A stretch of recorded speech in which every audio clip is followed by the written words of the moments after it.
Welcome everyone. Last class में हमने सीखा था रीपोजेशन डिफॉल्ट का केस। आज उसी का एक न्यूमेरिकल प्रैक्टिस करते हैं। तो क्वेश्चन स्टार्ट करते हैं। Ankit purchase a truck from E motors limited for 5,60,000, payment to be made 1,50,000 down cash. तो ऐसा करता हूं, मैं यहाँ पे लिखता रहता हूँ साथ साथ। कैश प्राइस कितना था जो मैंने आपको टेबल सिखाई हुई है, इंटरेस्ट कितना है उसके अंदर, और उसके इंस्टॉलमेंट कितने की है एक। तो सबसे पहले हमने जो डाउन टोटल कैश प्राइस है वो दे रखा है हमें 5,60,000। इस 5,60,000 में जो पहली इंस्टॉलमेंट जा रही है वो डाउन पेमेंट की जा रही है विच इज ऑफ 1,50,000। तो डाउन पेमेंट में जैसे कि कोई इंटरेस्ट नहीं होता है, ये यहाँ पे चला गया और यहाँ फर्स्ट की जगह इसको डीपी लिख देता हूँ, डाउन पेमेंट। अब पहली इंस्टॉलमेंट, तो and three instalment of 1,50,000 each, तो यानी कि 150 150 150 की इंस्टॉलमेंट पड़ेगी हमारे को। मैंने यहाँ पे लिख दिया चारों तरफ, और ये बन गया 6 लाख रुपए टोटल। तो 6 लाख रुपए की हमें पड़ रही है, 5,60,000 रुपए हमारा टोटल कैश प्राइस है। तो 40,000 रुपए हमारा इंटरेस्ट होगा। अगर रेट ऑफ इंटरेस्ट नहीं गिवन होता तो जैसे लास्ट क्लास में हमने क्वेश्चन करा था बिल्कुल वैसे ही कर लेंगे। बट इस क्वेश्चन में गिवन है rate of interest is charge at 5%। तो 5% इंटरेस्ट है, वो भी मैं आपको निकालना सिखा चुका हूँ कैसे करते हैं। जिन बच्चों के अभी ये बेसिक्स कमजोर हैं और सीधे इस क्लास में आगे गलती से भी, तो भैया पहले शुरू से स्टार्ट करो, फिर आना इस लेक्चर के ऊपर, तब जाके समझ आएगा, वरना एकदम ऊपर से निकलेगा। डेप्रिशिएट करते हैं हम 10%। रिटर्न डाउन मैंने आपको पहले ही बताया था, ज्यादा क्वेश्चंस रिटर्न डाउन मेथड के आएंगे। Because of financial difficulties the purchaser having paid the down payment and the first instalment at the end of the year could not pay the second installment. With the result, E Motors took the possession of the truck. Down payment और पहली payment कर दी, उसके बाद हम payment नहीं कर पा रहे हैं, सेकंड इंस्टॉलमेंट के बाद हमारे से वो सामान ले लिया। अब आगे देखो नई चीज। The vendor, after spending 12,440 on the repair, sold it for 4,25,000। कुछ रिपेयर करने के बाद हमने इसको सोल्ड कर दिया। प्रिपेयर द नेसेसरी अकाउंट, अब इसने बोला नहीं है क्या बनाने हैं, नेसेसरी अकाउंट बनाने इन the books of both the parties. तो देखो दोनों पार्टीज में दो दो अकाउंट बनेंगे। जो परचेजर है पहले तो एक एसेट अकाउंट खोलेगा, truck on hire purchase account. दूसरा कौन सा अकाउंट खोलेगा, वो खोलेगा वेंडर का अकाउंट जिससे उसने सामान खरीदा है।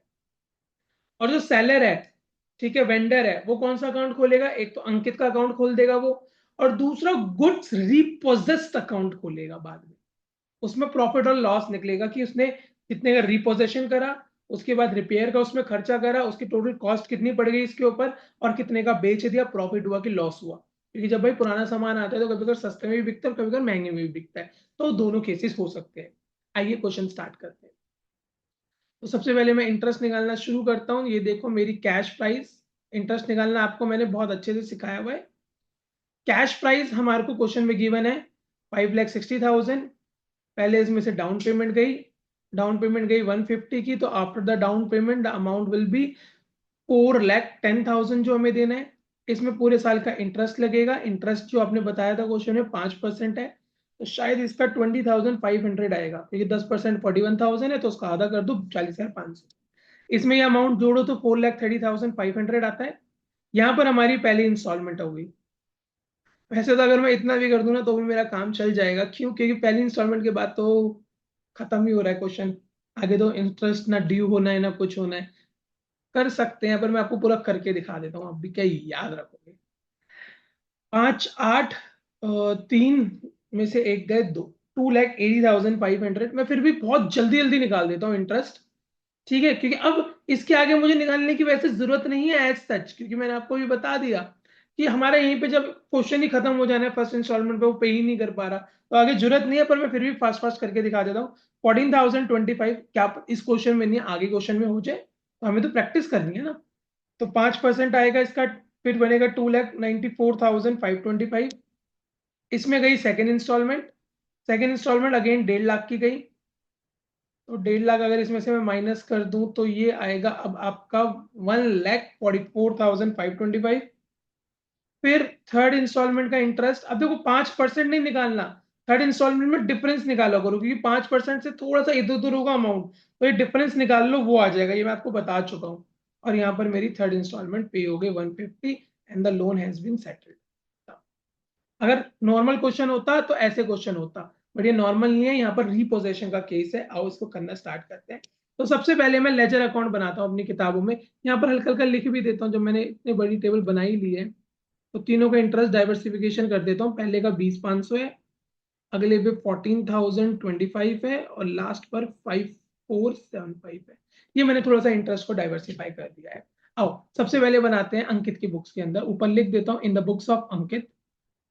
इन द बुक्स ऑफ अंकित क्या क्या बनाऊंगा अंकित की बुक के अंदर? सबसे पहले मैं बनाऊंगा ई मोटर्स का अकाउंट, सबसे इंपॉर्टेंट है ई मोटर्स का अकाउंट, पहले ये बना लो। तो ये मैंने एक फॉर्मेट बनाया अच्छा सा, आप सबको बच्चों प्रॉपर फॉर्मेट बनाना है, ठीक है?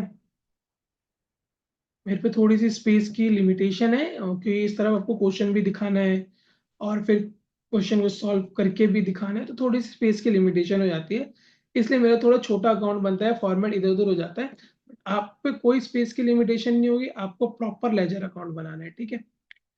सबसे पहले यहाँ पर देखो, मैंने जब सामान खरीदा होगा तो मैंने जनरल एंट्री करी होगी, this asset truck on hire purchase account debit to E Motors, ये करा होगा। तो यहाँ पे ई मोटर्स को मैंने क्रेडिट करूंगा, क्या लिखूंगा? By truck on hire purchase. पहली एंट्री जो होती है वो हमारी कैश प्राइस से होती है, विच इज 5,60,000। डेट इसमें भी नहीं गिवन है यार, डेट नहीं, बहुत कम देता है क्वेश्चन के अंदर, तो मैं फर्स्ट ईयर लिख के छोड़ देता हूँ, आप यहाँ से समझ जाना। अब इसके बाद यहाँ पर मैंने डाउन पेमेंट कर दी, तो टू कैश करके डाउन पेमेंट कर दो 1,50,000 की स्टार्टिंग ऑफ द ईयर। फिर जब ये ईयर एंड होगा तो पहले साल पूरा इंटरेस्ट लगेगा, इंटरेस्ट जो लगता है पहले साल का वो लगता है 20,500, मैंने निकाला है, क्वेश्चन पूरा सॉल्व करा है। इसमें पहले साल में फिर एक और पेमेंट कर दी टू कैश करके, 1,50,000 की एक पेमेंट और करके आया हूँ, जो फर्स्ट इंस्टॉलमेंट मैंने पे करी है। टोटल करो 5,80,500। 5,80,500 में से अगर मैं 3 लाख रुपए माइनस कर दूं तो ये बचता है मेरा 2,80,500। ये आ जाएगा मेरा बैलेंस सीडी। सेकेंड ईयर में पहुंच गए हम, सेकेंड ईयर, और यहाँ आ जाएगा बाय बैलेंस बीडी 2,80,500। तो मैं मान के चल रहा हूँ, हमें तो प्रैक्टिस करनी है, ये जनवरी 1 को खरीदा है, देखो यहाँ पे क्लियरली मेंशन है it is a calendar year, ठीक है? और फिर ये आपकी बच्चों लास्ट डेट पे होगी December 31, ये वाली पहली डाउन पेमेंट जनवरी को गई है और ये December 31 को गई है। थोड़ा सा कॉन्सेप्ट अच्छे से क्लियर होगा, अगर आप डेट भी लिख के आओगे तो आपके टीचर मार्क्स नहीं काटते। अब यहाँ पर सेकंड इंस्टॉलमेंट डिफॉल्ट कर दी, बट डिफॉल्ट करने से पहले इंटरेस्ट तो पूरा ड्यू हुआ होगा, तो बाय इंटरेस्ट करके सेकंड इंस्टॉलमेंट का इंटरेस्ट है 14,025।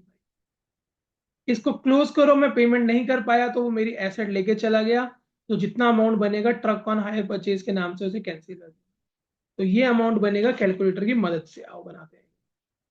ये थोड़ी सी कैलकुलेशन है भी है ना, 2,80,500 ऐसे तो हो गया, 2,94,525, 2,85,500 प्लस 14,025, 2,94,525, 2,94,525, इतने की वो मेरे पास से एसेट ले जाएगा, वो एसेट मेरी गई 2,94,525 यहाँ पे इसको हम क्लोज करेंगे। अब इसके बाद हम क्या करते हैं, उसके बाद हम मशीन अकाउंट बना लेते हैं एक इसके अंदर, जिस पे डेप्रिसिएशन लगेगी और प्रॉफिट एंड लॉस का पता लगेगा, दैट ये जो हमारी मशीन गई है इससे हमें प्रॉफिट हुआ है कि लॉस हुआ है। इसी किताबों में मैं यहाँ पे मशीन अकाउंट बना देता हूँ, sorry truck, truck on hire purchase. तो जब मैंने ट्रक खरीदा होगा तो मैंने वेंडर से खरीदा होगा, तो टू ई मोटर्स करके ट्रक मेरे पास आ रहा है, एंट्री करी होगी truck account debit to E Motors account. तो यहाँ पर हमारा जो ट्रक आया वो आया 5,60,000 का, वो मैंने अमाउंट लिख दी 560। रिटर्न डाउन मेथड है, पहले साल डेप्रिशिएट हुआ होगा, बाय डेप्रिसिएशन 56,000 क्लोज करेंगे, 56 माइनस करेंगे पहले साल में, बाय बैलेंस सीडी आ जाएगा 5,04,000, यही मेरा बैलेंस बीडी बन जाएगा, टू बैलेंस बीडी 5,04,000, यहाँ पे 560। सेकेंड ईयर मैं पेमेंट नहीं कर पाया पर डेप्रिसिएशन तो लगा है, तो बाय डेप्रिसिएशन, क्योंकि रिटर्न डाउन मेथड है, अब डेप्रिसिएशन 5,04,000 पे लगेगी, तो 5,400, एक जीरो कम कर दी। अब इसके बाद ये मेरे पास से एसेट गई, ये देखो ट्रक, एंट्री क्या करी होगी ऊपर देखो एक बार, E Motors account debit to truck on hire purchase entry करी होगी, तो ट्रक ऑन हायर परचेज को आप क्रेडिट करोगे, ट्रक तुम्हारे पास से जा रहा है, जब सेल करते थे भाई बैंक लिखते थे, बट यहां पर लिखेंगे ई, जो भी उसका नाम था ई मोटर्स, 2,94,525 तक गया। अब देखो फायदे में गए कि लॉस में गए, तो हर बार ज्यादातर लॉस में जाते हैं, क्योंकि अगर पूरी इंस्टॉलमेंट पे करते तो ज्यादा अच्छा पड़ता, पर नहीं करी तो लॉस में तो जाओगे जाओगे। बाय पीनल करके अमाउंट कैसे निकालेंगे ये देखो, 504,000 माइनस 50,400 माइनस 294,525, 1,59,075, 159,75। तो ये तो हमारी पहले भाई इंसान की किताबें पूरी हो गई। अब आते हैं दूसरे इंसान के ऊपर। दूसरा इंसान मतलब ई मोटर्स के ऊपर वो क्या करेंगे। मैं ऐसा करता हूँ, ये वाली बस छोटी सी ये टेबल चाहिए मुझे, ये मैं अगले पेज पे ले आता हूँ और यहीं से मैं सारा क्वेश्चन कर दूँ। यहाँ ले आता हूँ इसको और यहीं से सारा क्वेश्चन हो जाएगा। बस हमें ये टेबल की जरूरत है, टेबल जहां पे बन गई वहां से सारा क्वेश्चन बन गया। क्वेश्चन देखिए अब कैसे करेंगे।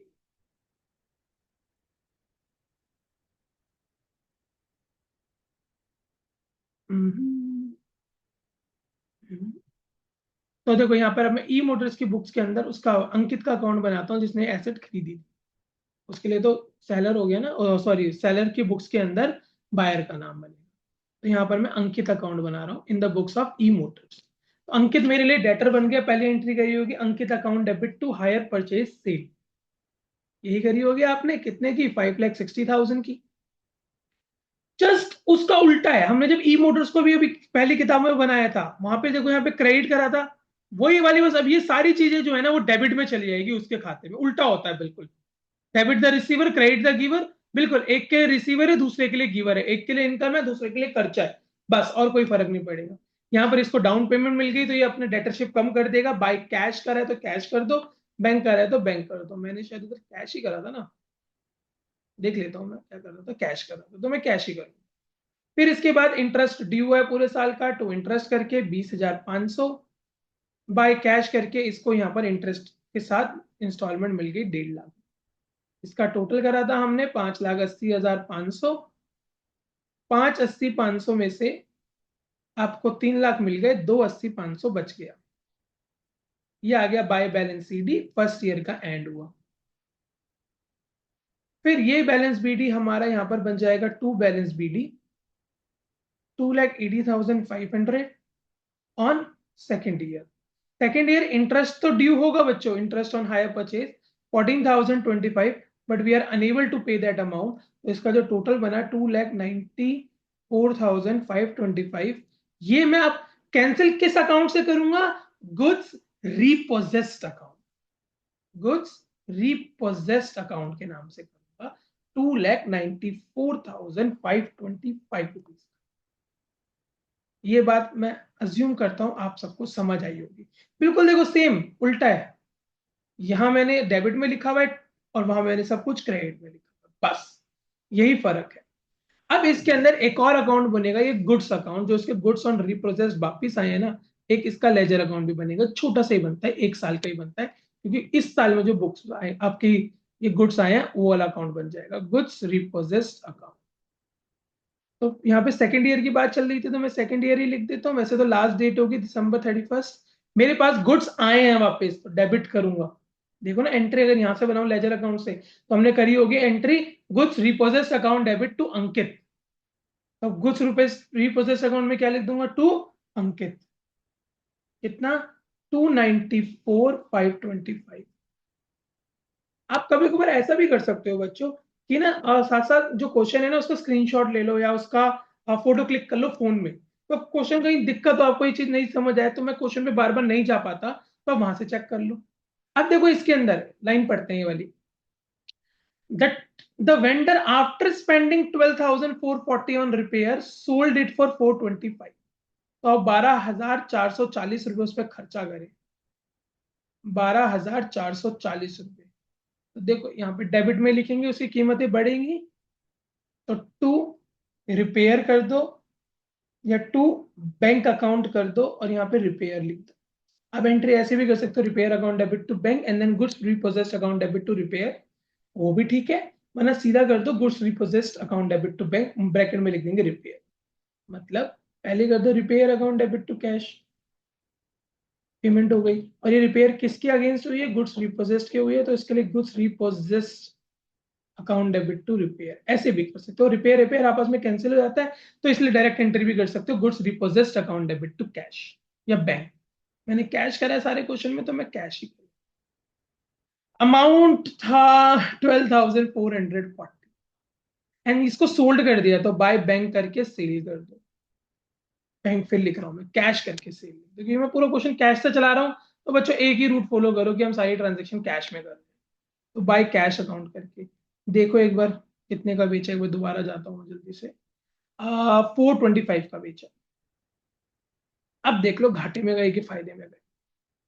4,25,000 का बेचा, फायदे में गए। 425 इधर का ज्यादा है, माइनस 294,525 माइनस 12,440, 1,18,035 रुपीज, 1,18,035 रुपए का फायदा हुआ है टू पीएनएल अकाउंट करके। ये फायदा लिख दो, क्वेश्चन समाप्त। देखो बहुत अच्छा क्वेश्चन था। जिस बच्चे को अगर इतना समझ आ गया, अब चैप्टर कुछ नहीं रहा। जिस बच्चे ने अगर ये क्वेश्चन इस टाइप का अच्छे से समझ लिया और एक बार खुद अपने आप से रिपीट करा, अब जाके खुद क्वेश्चन को रिपीट करना, ठीक है, जिससे खुद निकल गया ना ऐसा क्वेश्चन, तो समझ लो उसका क्वेश्चन कोई गलत नहीं कर सकता, चाहे कोई भी एग्जाम हो। ठीक है, आज की क्लास में इतना ही करेंगे। अगर आपको वीडियो अच्छी लगी हो तो लाइक शेयर सब्सक्राइब करे बिना मत निकलना। Thank you.